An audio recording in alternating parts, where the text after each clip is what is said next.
right, what's up? It's Austin here with the Upper Left Show with Cassie Sanders. Sorry, I keep calling Cassie this week for some reason. I have to everybody too, by the way. And our guest today is Rick Carlson out of Coeur d'Alene and Spokane area.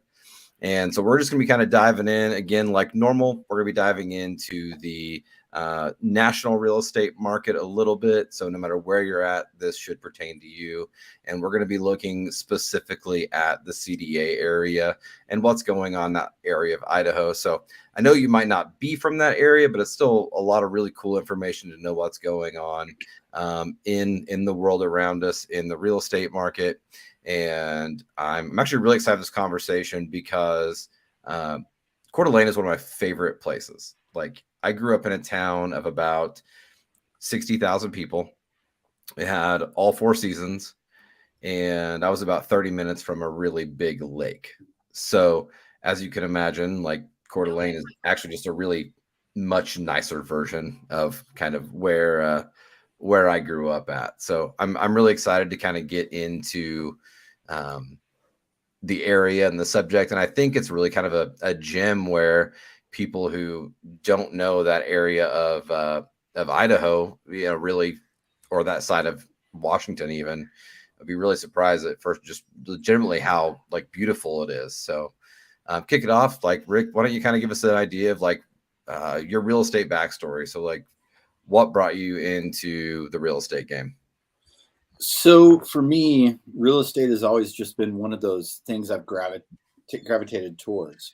No joke. I was 15 years old. I grew up in Dallas. And so when I was 15 years old, I was looking in the newspaper and I'm like, hey, Mom, we could buy this house for $40,000 and like rent it out for $500 a month.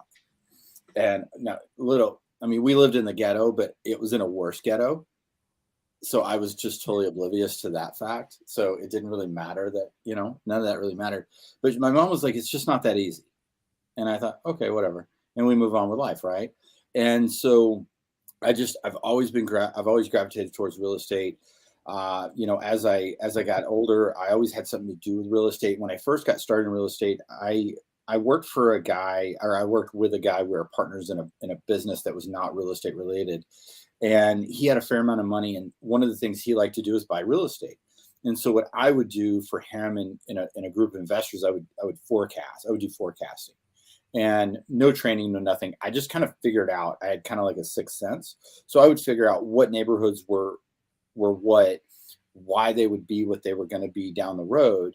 And it turns out I was really good at it. So, I mean, I think the last house, that was sold out of the portfolio, I think he paid like $100,000 for it. It was rented for like $1,000 or $1,200 a month for the first like 5 years it was rented. When the house was sold, he was getting $2,500 a month, and he sold the house for like $300,000. And this was over the course of like a 15-year period. So, and we had done that with a lot of houses in that neighborhood, and they had just gotten sold over time. Now that was just one neighborhood. That was, one group of houses. But what it really helped me do was develop my reasoning behind real estate and all that other fun stuff. So fast forward, I was 24, and I had kind of had enough with Dallas. I was ready to move on, move to Denver. And, what do you do when you move to a new place and you don't know anybody and you have no idea like what you're doing with your life? You get your real estate license. And so I moved to Denver in October of '99. I'll never forget this. I started studying for my real estate exam, all that other jazz. In 2001, I took the exam. And in February of 2002, I started practicing. And so I was like 25-ish. I was like 25. And I was so oblivious to the market. I had no idea we were in like this horrible recession that we had never seen up until that point. And so at the time, I was with one of the big box companies. And they brought in this guy named Chris Leader. And Chris, he was one of the original trainers for the old Sweat Hogs program. If you've been in real estate for long enough, you've heard of it. It's like this mythical creature that you just don't know anything about. And Sweat Hogs basically taught you how to run your business nuts and bolts front to back. And so he came in, charged like $900. I didn't even have $900 at the time. I don't even remember how I swung the thing, but I did it. And he taught me how to do FSBOs. And young, dumb, and just full of energy, I got really good at FSBOs. Like I would hammer those phones. Oh, you're on me. So I would just hammer those FSBOs. And so I would call on Monday, Tuesday night. If I hadn't booked an appointment for Wednesday, then I was calling on Wednesday. I called every night I didn't have appointments. But generally what would happen is I would hammer the phones every other night, and then I would go on the appointments on the nights I wasn't hammering the phones. So at the end of the day, I would sit in front of somebody, and the market was really tough, and the houses, they were all upside down. Like everybody, very few had equity. I remember I had one guy that had equity, but I had 14 listings before I had my first closing. Nice. And I, like it sounds nice, but the problem is I'm sitting in my office one day and I'm looking I had a board and I had all my listings lined up. So if somebody called, I could be like, boom, and I could say, oh, that's a 3-bedroom, 2-bath, this many square feet, da da da da da. Like it was so bad that when I was calling, I would MapQuest the address. So I was in Denver, and Denver's a pretty large place. I would MapQuest the address so I could reference a cross street close to them, so they would think that I was close by. Yeah, I mean, Denver's a big city. I used to live there too. I know it. Yeah, and then I would get listing appointments, and they would literally be like an hour away, no traffic. Yeah, and I'm like, oh god. So anyway, long story short, I ended up listing 38 FSBOs that year. I think I sold, I don't remember how many I sold. I was horrible. I was just trying to survive. I think I sold about 22 of them. And then I did a handful of deals that were reciprocal that were from that business. But what it taught me was that, I can handle objections really well. I can problem solve and walk people through what that process looks like. I learned so much. Like had I not, Chris Leader's the guy that I have to thank for being in the business today, just because it taught me skills to pump my business any time I want to, and also to stay in the business as long as I choose to.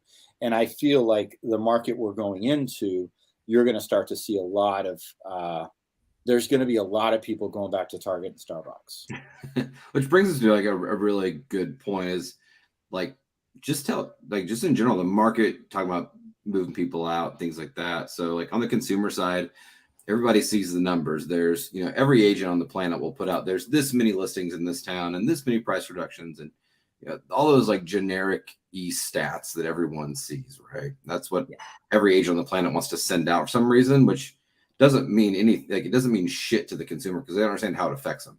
Okay, so give me a little update on the market in like CDA, and what is that translating to with the actual people that live there?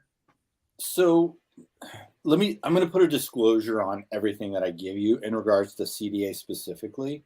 So Coeur d'Alene, so when I moved here in 2008, because once again, what do you do when the market is just complete shit and the world's going sideways? You move to a new place. Start over. Where you don't know anybody and you start over. And so, my girlfriend at the time got pregnant. Crazy how that happened. And she's like, I'm going home. And I'm like, oh shit, no, like let's go back to Denver. We were kind of between Denver and another in New York at the time with another set of businesses. She says, I'm going home. And I was like, oh shit, I guess I'm not an absentee father. So I'm not going to start now. Let's go do it. And so we moved here. And what I figured out very quickly was that this is an anomaly market. And what I mean by that is we're very, very retirement heavy. Like in the past year, maybe 2 years, and mind you, I've been saying this for 5 years, and every year it tends to go up. I've never seen so many cash transactions or like 50+% down. Wow. So because most of Portland is fleeing to Coeur d'Alene right now. I will just tell you that. Oh, absolutely. And so happy to help them, by the way. So listen, somebody's got to make money, and it might as well be me. That's So, right. it's like, so the people that are coming here, they're not coming here for jobs because we have no jobs. They're not coming here because they want a fresh start. They're coming here because they've generally cashed out of a major city, Portland, somewhere in California. Maybe we're getting some Denver action now. Little bit of Texas, not a lot. And so they're coming here under different, their own different reasons that are really weird for the market. So, one of the things that we experienced, through 2008 is a lot of people that had moved here and run the prices up, they then left because the party was over and they left, the locals holding the bag. So, the factors that we have in our little niche globe of a market are very different than everywhere else in the country. And that's what most people don't understand, because I've had so many clients here and they're like, oh yeah, we're moving here for a fresh start. And I'm looking for a job. And I'm like, oh, what do you do? Oh, I work in politics, or I work in this, or I work in that. And I'm like, good luck with that, because that's going to be tough to find a job here. And they always blow me off. Like, I don't know what I'm talking about. And then 2 months later, after we close, they're like, still hadn't found a job. And I'm like, I tried to help you. I tried to tell you, but you don't listen. So that being said, we have really weird factors to our market. And, a lot of the people that are moving here, they're moving here to retire. And now what we're seeing a ton of is people that work from home, because they can live wherever they want. They're coming here, they're exiting LA or whatever, and they're selling a mega home and buying cash here. You know what? I don't know if y'all ever look at howmoneywalks.com. This is one of my favorite websites. It shows you can drill into counties and check out where people are moving to and from. And it looks like, honestly, Coeur d'Alene is getting the most from King County, followed by San Diego County, California, Orange County, California, Riverside County, California, and Santa Clara County. And then everybody else is fleeing to Arizona. Which that brings an interesting point, Rick, and I had this later on in the notes, but I'll just bring it up now, with the number one source being MySpace, right? Like, our largest producers are information and technology, right? So people who are big into tech and they're moving. And so I'm assuming what you're seeing is a lot of them moving and staying and just working from home, because I know the stipend is not that much different across the two states to work from home, or working here in Kirkland or whatever. Yeah. So the one thing that Idaho has that is a drawback for a lot of people is we have a state income tax. So like, I literally have a client in process right now. We looked he's moving from California to Spokane, and he says, listen, I'm going to save right now. I'm on my upward trajectory. I'm moving to Washington because I can save $30,000 a year in state income taxes. Oh, exactly. That's what happens with me too. A lot of people look at Portland and end up in Vancouver. Absolutely. Yeah. And it's like, yeah, exactly. And so now so Idaho, the people that are moving to Idaho, I don't know, some of them maybe don't know, others they do know, and they're willing to take that hit. But that's what makes our area unique, because you can go 20 minutes away to Washington if you're okay with those politics. And, we have a lot of veterans here that, like their guns, and they don't want to live in Washington because, they want their guns. Yeah. And it's not right or wrong. It just is what it is. And so it's so depending on where you're at, and Idaho may or may not be the right choice. I always say it's like living in Colorado. Like, Colorado has a state income tax. You pay it for a reason. Like, they have to maintain roads, they have to plow snow, you have to pay to play, and that's how you pay to play. And so I do think that there is a fair trade-off for what you're getting, because at this point I could easily move to Washington, and I definitely save some money. That being said, I'd also get the stuff that comes with Washington. We're our own little world, that's for sure. Speaking of Washington, let's ask Cass, like, you're in a different area of the state. Like, what changes have you been seeing? What's going on in your world? For the longest time, a lot of people were moving from Portland to Vancouver for affordability. And at this point, Vancouver's not any more affordable. The only thing you're getting moving to Washington is, like Rick said, no income tax. And then if you need to make a big purchase, people a lot of times, like myself, because I live in Southwest Washington, drive over the river into Portland where there's no sales tax and you make your purchase. So it's still, out of the 3 markets here, we've got East Portland, West Portland, and Southwest Washington. I would say Southwest Washington is still the hardest to get into market-wise with the least amount of listings, but it's not really that much more affordable price-wise comparative to Portland. Well, I was saying earlier, like I was at a meeting earlier, a mastermind meeting, and I was saying how, like, the rest of the country, you're seeing news everywhere that says it's the market shifting, market's changing, we're going more buyer friendly. And I can tell you in the Seattle area, like, we're not getting the memo. Like, we're still like on the market, off the market, ultra aggressive. Now, what I am seeing is we're not getting 25 offers on a property. We're getting like 4. So it's slowing its own way. But I mean, next to San Francisco, we're still just a disaster, basically. And when you look around, like, Silicon Forest, like up north of Seattle, where you're like Amazon, Google, all that is going on, prices are like 20% year over year. And there are places that are 52% year over year, like just absolutely bonkers. Well, a lot of those Silicon Valley places, they're starting to require people to come back to the office. So people are having to move back. Yep. Well, and I think that when you look at certain markets like Spokane was definitely undervalued for a really, really, really long time. Very working class, very granular population that's physically laboring to go to work. They're not necessarily working in office. Now, that being said, Spokane has a ton of old money, like legit old money. But I think that, for a lot of, and the same thing for Coeur d'Alene, very undervalued for a very long time. And then when it popped, it really popped. And so I think that, when you were talking about the houses and the time on market and, like, getting less offers, I think a lot of that goes back to the quality of agent that these people are hiring, because they're hiring that bottom of the barrel agent that will legitimately work for nothing because they're just excited to have a client and they think they're going to pick up a buyer when reality is they're probably not. And then I see them do it all wrong. I mean, I just got an accepted offer on a house for a client last week. The lady is an experienced agent. She put the house on the market on Monday. Yeah. And so Monday afternoon, she had an offer that was she listed it, I won't say for what, but she listed it at X. I knew through my experience and some people in the business that had other listings in the neighborhood, they were selling for Y. So I wrote her an offer at Y. And they accepted it.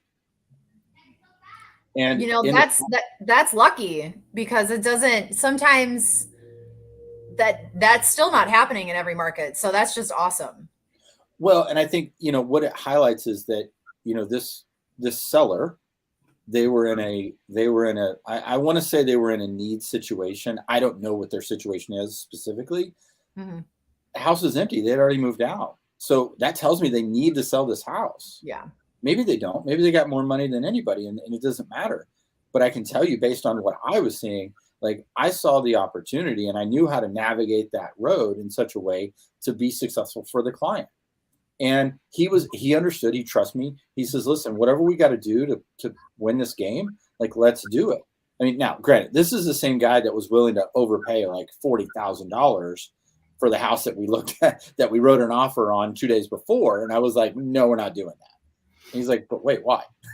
Yeah. Well, that's a great point. Something we're experiencing in Seattle is we've had all these people that have been sitting there saying, you know what, I'm gonna wait for the market to cool down, right? That's been a thing. I'm just gonna hold off.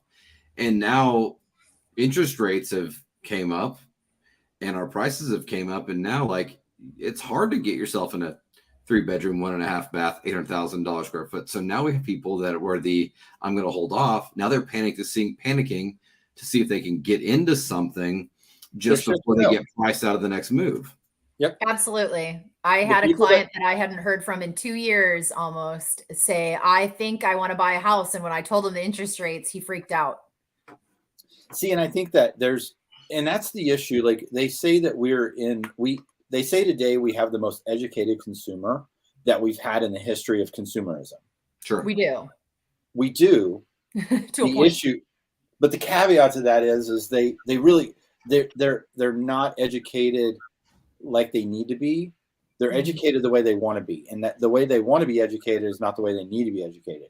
And what I mean by that is, when clients or past clients or whoever, Joe Blow lead says, "Oh, I'm waiting for the market to crash," because I'm a non-confrontational kind of guy, I say, "Hey, guess what? You're never going to buy." And he says, "Well, what do you mean you're never going to buy?" Or she, and I say, just by saying that statement, it tells me you don't understand the market. And it's okay that you don't understand the market, but we don't know what we don't know. And you saying that I'm waiting for the market to crash tells me you don't understand what's happened, how we got here, and where we're going in a general sense. Because we're not going to have the crash that we saw in 2008. No, I'm that was already a seeing complete one-off. Oh, absolutely. Well, it was, but like, here's the thing. And this is what most people don't understand is we're 14 years into a progressive market. That's never happened in the history of finance.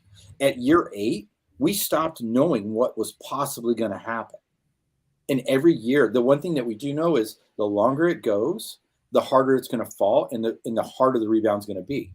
But here's the issue we're running into that nobody really knows or understands. Like there's a handful of people, but I pay. So most people pay attention to the stock market and the mortgage-backed securities market. I pay attention to where that third tier, where does that money come from that feeds those markets? Because that's what really matters at the end of the day. Because if you're not putting your money into mortgage-backed securities, where are you putting it? And so what's happening, and to answer that question, is you've got the Blackstones and the BlackRocks and all these large mega investment firms. They're coming in, your Wells Fargos of the world, when they get a foreclosure, and foreclosures are up. We don't know what that true number is because nobody's telling us, Sure. But I can tell you that foreclosures are up. But what's happening is Wells Fargo, whoever, it doesn't matter. They're packaging those foreclosures up, 100, 200, 500 homes, and they're selling them to BlackRock. They're not coming to the open market Right. like they did in 9, 10, 11, and 12. And as soon as those homes get sold to BlackRock, they're gone. They're off the market. They won't be on the market again for 20 years. Yeah, you're exact. And I think that's the part people are really missing with these big investors is BlackRock is not buying these properties and then flipping them. They're not putting them back into inventory. Once they buy that inventory is fucking gone. Like, you might as well just write it off. Like, you better build something because they bought out. One thing I was going to say with that is, so not only do I do real estate, but I also do broker price opinions for lenders. And as I've been doing them, I've noticed over the past year that when I run my comps, a lot of the times they're asking in those broker price opinions, they're asking how many are occupied? Are they owner occupied? Are they rented or are they vacant? And the vacancies have been going up. So these houses in these markets, at least in Southwest Washington, where I've been doing a lot of them, you know, the vacancies have been going up quite a bit. And, you know, in some areas it's going from 5% to maybe 7 to 10. And 10% vacancy is a lot when you have people, when you're getting 25 or 30 offers on a house. Oh, absolutely. So right now, need that 10% of homes. Absolutely. BlackRock has over $10 trillion worth of assets under management. Wow. The Fed sits on BlackRock's board. The Fed invests money into BlackRock. I'm just going to drink my wine to that. Thank you, Rick. That's what people don't understand is like these waters are so muddied and people don't take the time to understand where the bodies are buried. And so as we move into this market and you've got, you know, Washington Mutual or whoever, as they get these, why would they, what most people don't realize is that the cost that it takes to process a house that's gone into foreclosure from the time it's like you get to month 3 of missing a payment, so the time they actually take control of the asset, there's a lot of money involved in there. And I guarantee BlackRock they're not getting a deal. They're paying a premium. Yeah, they're paying a premium. For the people that are just tuning in, we are talking with Rick Carlson. He is out of Coeur d'Alene and Spokane, Washington. And he is not only a realtor, but he's also a mortgage lender. So he's got a lot of great information about what's going on both sides. Yeah, absolutely. It's interesting. And the mortgage market, they're all over the place. I mean, rates have more than doubled in the past like 60 days or so. I said about, I'd have to go back and look, but I made a Facebook post that I at the time the rates they were hovering around 3, maybe just a hair less, not much, but let's just say they were 3. I said within 60 days they were going to be over 5. And I got nothing but hate for that. Like, they're like, you're crazy. You don't know what you're talking about. Like, that's never going to happen. Mm-hmm. And I'm like, listen, in March, the government is going to stop buying mortgage-backed securities. They've been talking about it forever. The Fed is going to raise the rate, which they've done twice this year.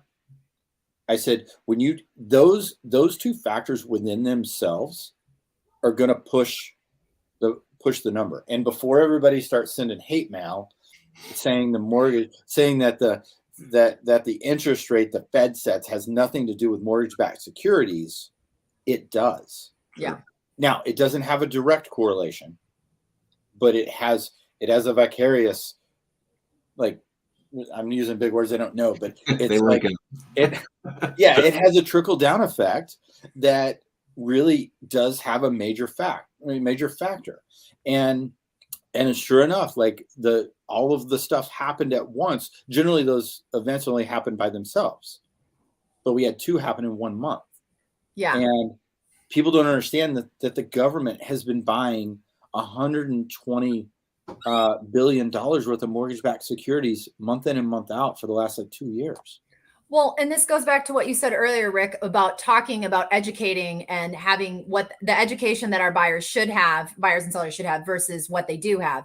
And one of those things is that every percentage point that interest rate goes up, a buyer loses 9% of their buying power.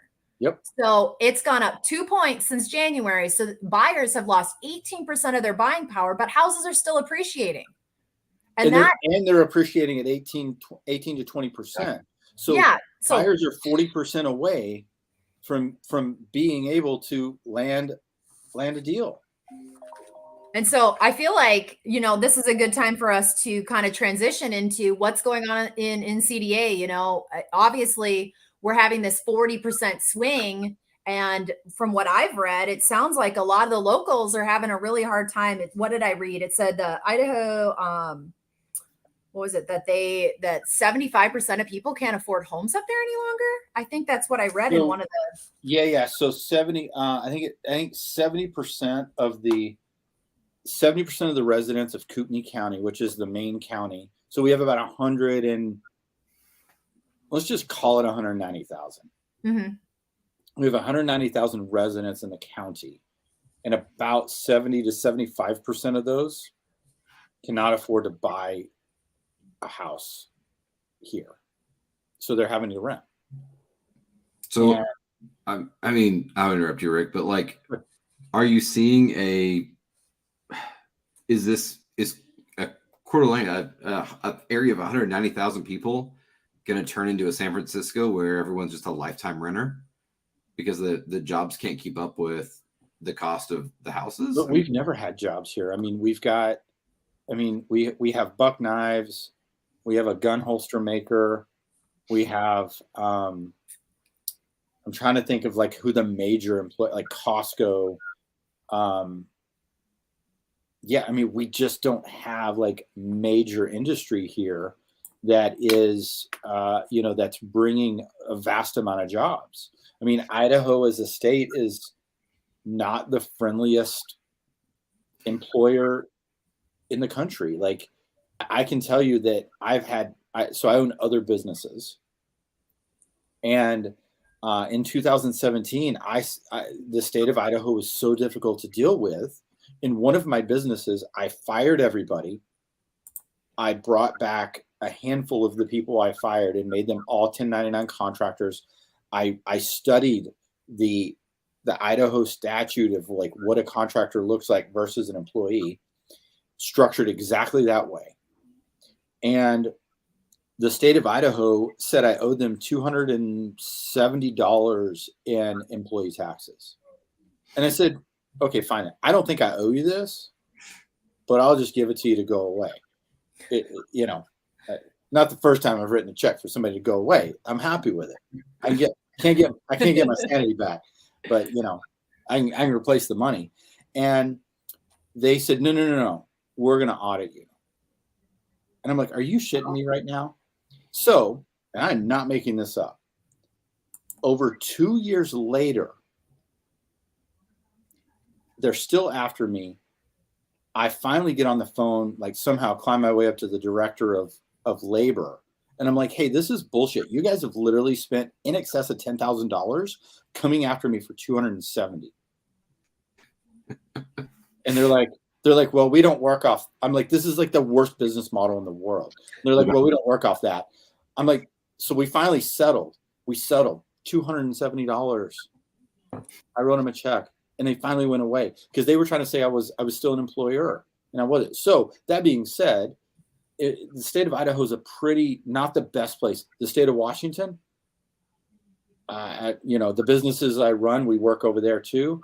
And it's perfect. It's not a problem. Never had an issue. It's great. So we don't have a lot of industry that is here. And it's not like it sounds fun to do business here, but sometimes it's really not, depending on what you do and how you do it. If you deal with the Department of Finance, don't even bother. Like, they're horrible.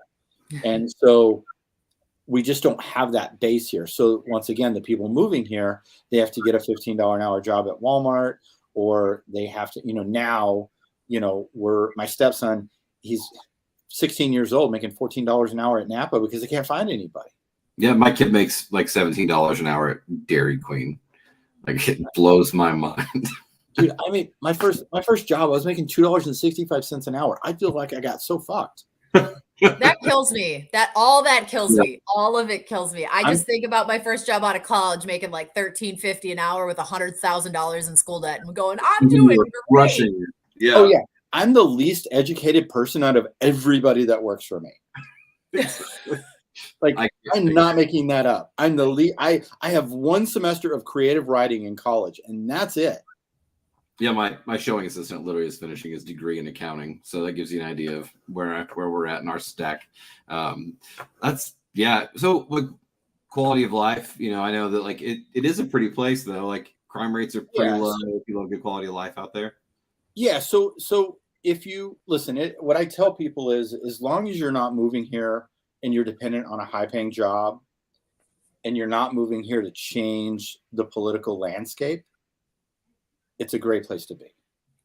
Like, I feel like Coeur d'Alene's a lot like Vancouver. Like, get off my lawn, like, leave me alone. We'll call it good. Listen, yeah, and it's it's kind of one of those things. Listen, we as North Idaho has a very checkered past. We'll just leave it at that.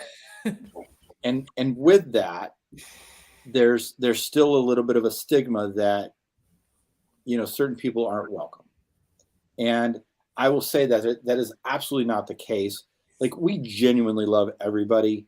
It doesn't mean we want you all to move here. It just means that it's a great place to visit. It is a great place to live, as long as you're not coming here trying to change things. And we've had multiple people come in, move here, and get active in the local government and really try to change things.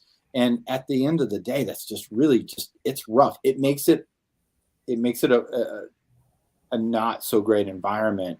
And I'm totally not political. I've met Trump. I've met other politicians. Listen, they're all out for themselves. They're all crooks to some degree. Maybe they're a great politician. Maybe they're not. I don't. You could tell me that I'm going to agree with whatever you say. I'm pretty sure that the Wu-Tang Forever sign was in my front yard. That's like awesome. Wu-Tang is forever. Like, woo. Absolutely.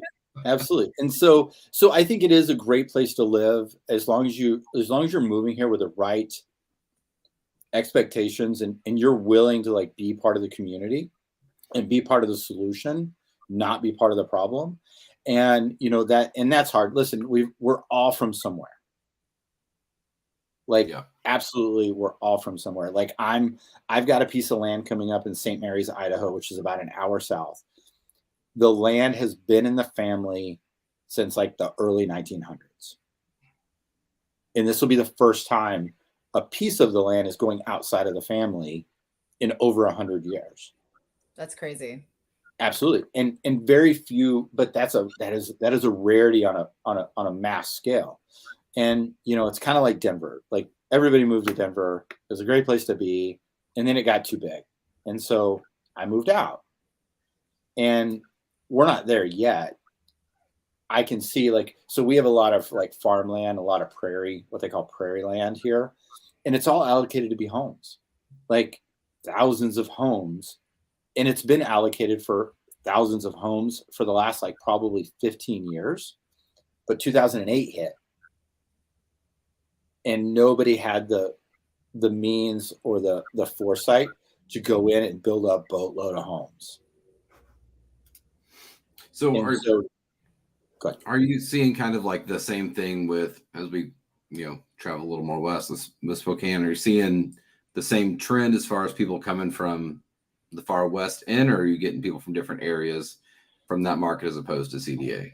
I think I think we're getting a lot of West Coast people coming to Spokane. It's an affordable market. You can still move. The median house price in Spokane is $425, where the median house price in Coeur d'Alene is like $550.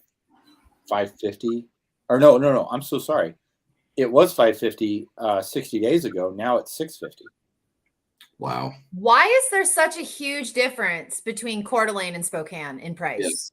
Because they really aren't that far apart. I visited last fall. Both are very beautiful, very wonderful. But I'm curious why there's a $200,000 difference. That is a day trip difference in two cities. And CDA is smaller.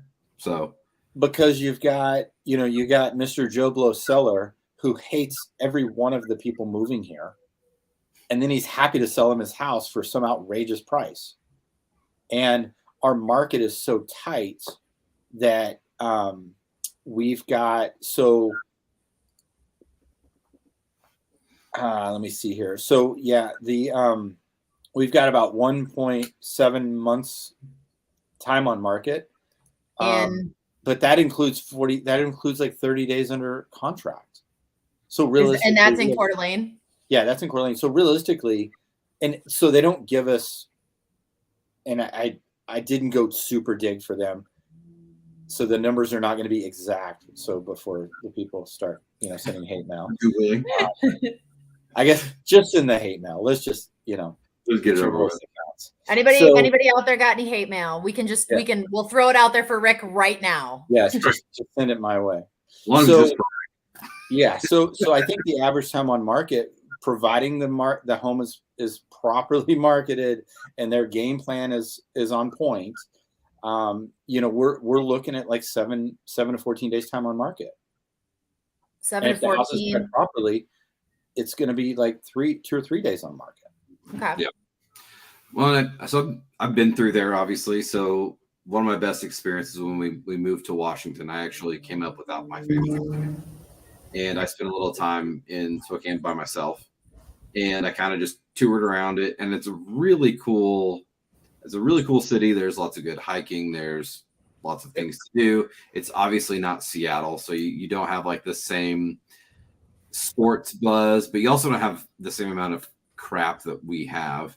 Like, in your opinion, like everybody choosing, like, you got to go through Eastern Washington in general. Like, what is it about Spokane that is attracting people versus so many other great places you go to? I mean, outside of not paying income tax in Washington, but you have, Arizona, you have CDA, you have, virtually anywhere, but that place seems to be just blowing up. Like, what is it about Spokane that is pulling people in? I believe that Spokane is one of those things where it's kind of been a hidden gem for a long time. We have a great food scene. The traffic's not super crazy. Like it's not Portland crazy or Seattle crazy. Like we still have traffic, but it's not that crazy. We have less of a homeless issue than some of the bigger cities have. We have, that Spokane does have a fair amount of jobs. There's a lot of like affordability of houses. Like the buyer that I just had come in that we went under contract last week, we're walking into houses and he is just standing there like he's having a stroke. And I'm like, what's going on? Like, he's like, I don't understand. Something's not right. I shouldn't be able to get this much home for my money. Right. And in my mind, I'm like, are you kidding? We're standing in a $500,000, 1,300 square foot rancher with no basement. And you call this a good deal? I'm like, you're getting, this is not. So we had a call. We had a little coming to Jesus talk about what he should be getting versus what he's spending in this market. Because it's going to be different in every market. And we ended up with a $530,000 1450 square foot, same neighborhood, 2 streets over. It was the next model up. Well, it's crazy, and you look at it, like the sales tech, for Spokane are actually, when I looked at it, was like down 10% on the year, and prices are. It's because of lack of inventory. Yeah, inventory's down and prices keep climbing. Like, so in that market, like what strategies are you seeing that work to help, because if someone's watching this from that area, particularly like being in that position, like what strategies are you seeing that's helping people win? So it actually is different every market. So what's working out there for you guys? So I think that, the first option is you sell and then you essentially move in with a family member. Finding a rental, like finding a 6-month rental, they just don't exist unless you're willing to pay like 3 times market value. Sure. And I have more than a few local clients that like, they call me, we're like in process of looking for a house, and they call me and they're like, hey, I just got notice the rent on my 1-bedroom, 1-bath apartment is going up like $400 from like $1,200 to $1,600 a month. Like we need to find a house like soon. Yeah. And so that there's that option of like moving in somebody. The option that I'm seeing a fair amount of is in something that I try to like walk the client through. Because listen, if there would be more houses for sale if those people knew where they were going and how they were going to get there. And as professionals, it's our job to solve that problem. He who solves the biggest problem makes the most money. Good. So what I generally do is I say, okay, either A, let's go find a buyer for your house. Maybe it's off market. Maybe it's somebody in my pipeline, whatever. That buyer coming in, because buyers generally are pretty negotiable. Mm-hmm. They just care about having a house and they know where they're going. So maybe we find a buyer. Like I've got one coming up now. I feel like pretty good. I'm going to have a buyer for that house. And then they're going to move. Now they're actually moving back out of state. But generally in that situation, we'd find that buyer and then we would go find the house. The other option is you write contingent offers, but that's tough too, because you've got the domino effect behind you. So buyers can't necessarily wait 60 days for you to find a house. And if you can't, bail on the deal. So my question for you is, are those contingent offers getting accepted? Because they're not getting accepted in Portland. So this is where a great realtor comes into play, because you need to have those relationships and people need to know that you're great at what you do. And when you say something, you can back it up. Mm-hmm. And so generally if I've got a buyer and we've not put their house on the market yet and we don't have a buyer, I will sell it to the listing agent of the new house. This is what we have. This is how we have it. We can both agree that this is going to sell quickly. Yeah. So this contingency is only going to matter for maybe 2 weeks until we get through inspection. Yep. Yeah. Couple days. Well, that's what contingent offers is even if you're crushing it, if I've got one of my clients, one one Seattleite that says, screw this, I'm going to Idaho, they're going to be writing cash, and it's going to be significantly overpriced. And then at that point, your contingent offers are. Well, and they're just moving equity from one house to the next. It's monopoly money. It's like me. I mean, I'm sitting on a significant, I won't say how much, but I'm sitting on a significant amount of equity in all of my real estate. And everybody's like, oh, that's great. You know, like all of a sudden I'm an accredited investor. Yeah. And it's like, I don't belong. Like, I don't see yeah, I'm an investor, but I guess technically I'm really not a credit investor. By definition, I am. And so, but it's all monopoly money until you cash out. Well, and I always tell my clients, and Austin, we touched on this a little bit on the last show, was, you know, you would ask me the question, is now a good time to buy? Well, I tell people it's always a great time to buy because buying a home is basically like a forced savings account. And that brings us to, you know, the appreciation that Rick's talking about is I know my market 58% in the last 2 years. There's some houses in my market that have appreciated 58% in the last 2 years. And that is a forced savings account. You can't, in the first 2 years, it's really hard to go in and take any of that. So. Oh, absolutely. I'm averaging probably, this is an average, $40,000 to $50,000 per year per property in appreciation. That's wild. So if you need a ticket to invest in real estate, there's your. Well, and so here's and this is what I tell my clients. I say, you know, you break down the price ranges in thirds, bottom, middle, high. If you're buying in the bottom third, generally, and what I witnessed through 2008, not a steadfast rule, but for the most part, it's pretty spot on. And I think it's going to be even more spot on as we move forward. But if you're buying that bottom third, let's just say the market has a major correction, which I don't see that happening, but it could. The middle moves to the bottom. The people that don't own are still moving into the bottom. The top is moving to the middle. The bottom's still good. Yeah. And I'm watching people pay $100,000 more for the same house today if they had listened to me 2 years ago, because I have two conversations these days. Oh yeah, I totally should have listened to you. I totally should have bought. And then the other conversation is, hey Rick, my house is appreciated $300,000.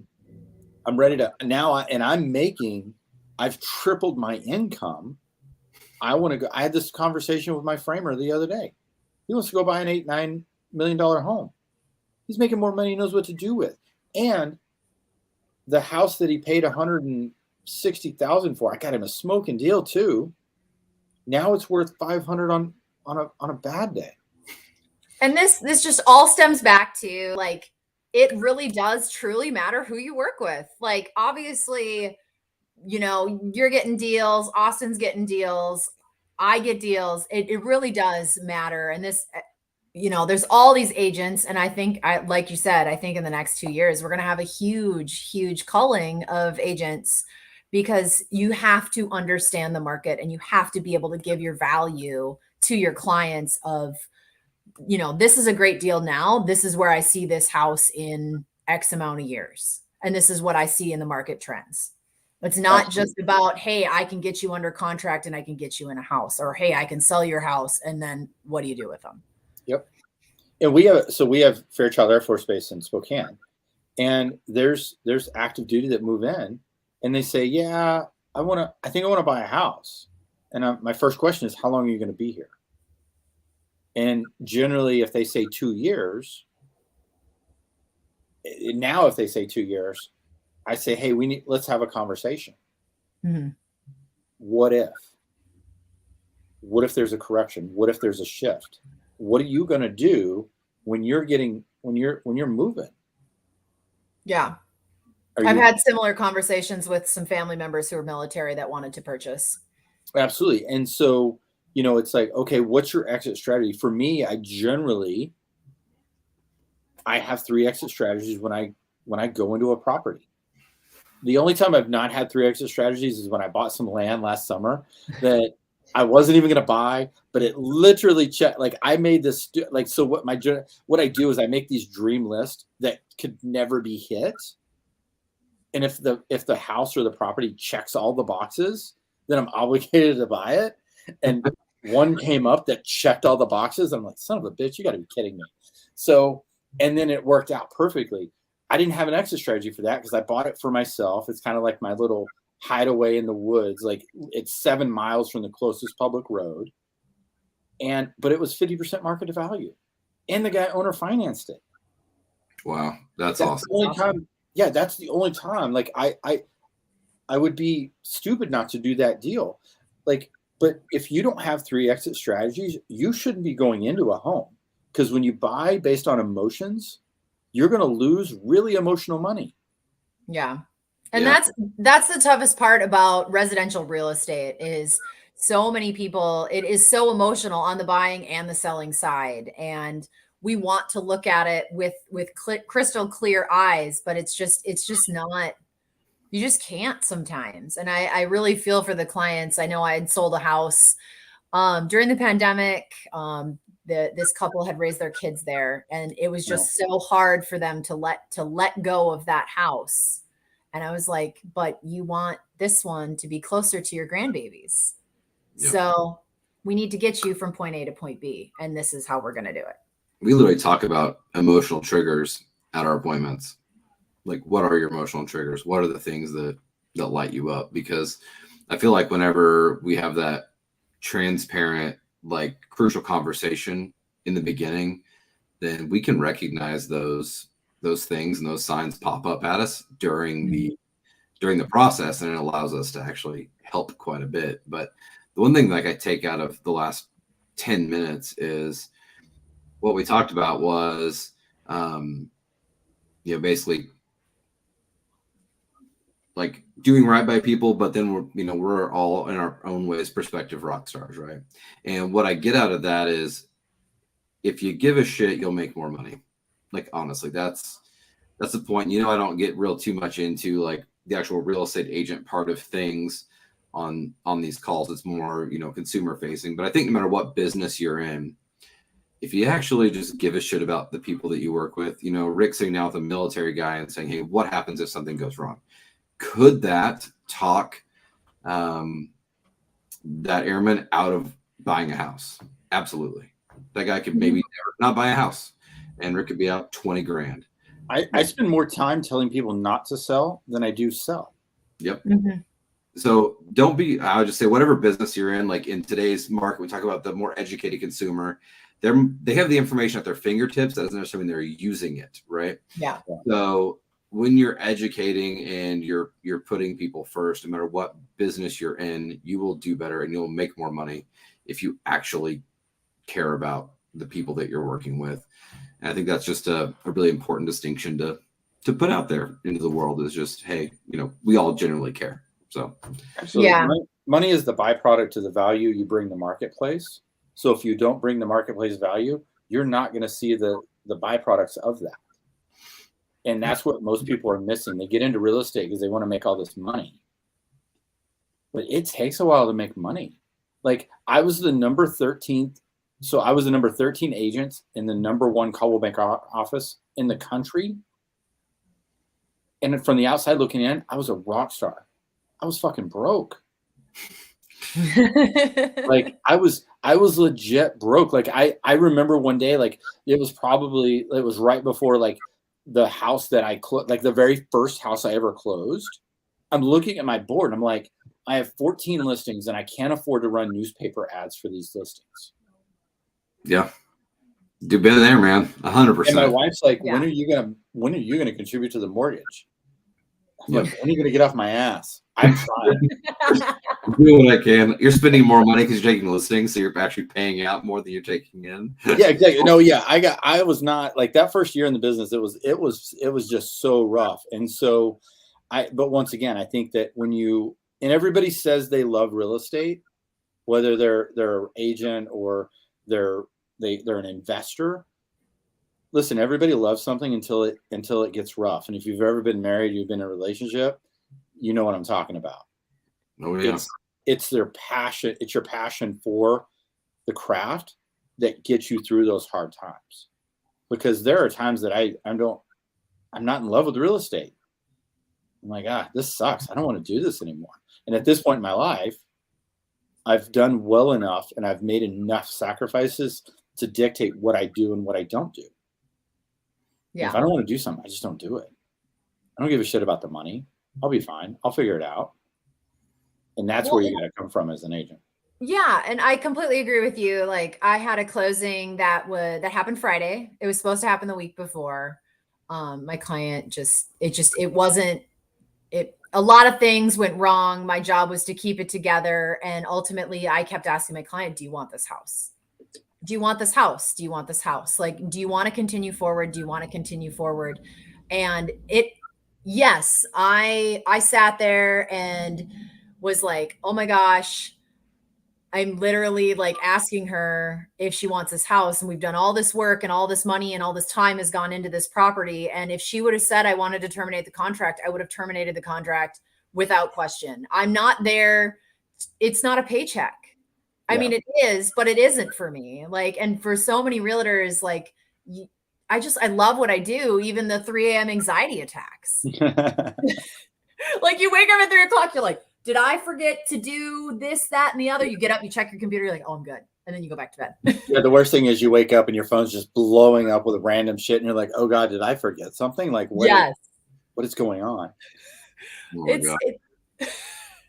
I'm glad both of you completely and utterly related to that, because I feel like you're not 100% a realtor until you've had the 3 a.m. anxiety attack, like out of nowhere.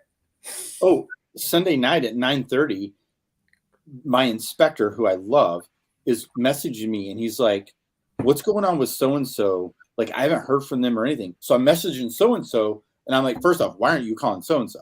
But I'm messaging so-and-so and I'm like, what is going on? Like, you got this set up? And he's like, yeah, I talked to him and he's all good. And the inspector's telling me, no, I haven't talked to this person. Like, I don't know, like, they've not communicated with me at all.